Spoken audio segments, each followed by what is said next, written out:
La cérémonie de décoration a réuni au palais de Koulouba, dans la salle des banquets, plusieurs ministres et anciens membres de gouvernement, des généraux ainsi que les membres de cabinet du président de la transition. Était également présent le chef du gouvernement, Dr Tchogel Kokalamaïga.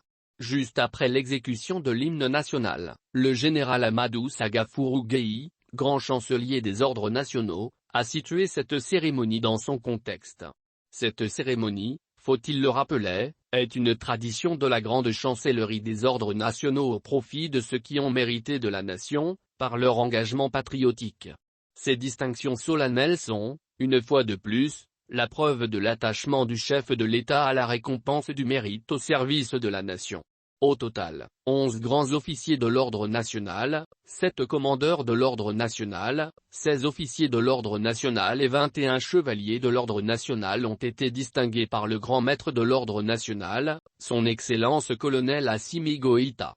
Parmi les récipiendaires de ces distinctions honorifiques figurent les membres de la cellule de crise, qui avait été mise en place pour la libération de feu l'honorable Soumaïa Cissé, le Premier ministre, élevé à la dignité de commandeur de l'ordre national, ainsi que certains membres du gouvernement de transition.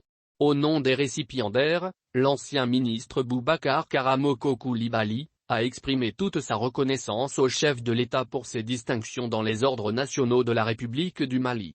Un événement qu'il juge symbolique en raison de la qualité des personnalités distinguées, des hommes et femmes qui incarnent les valeurs de la République.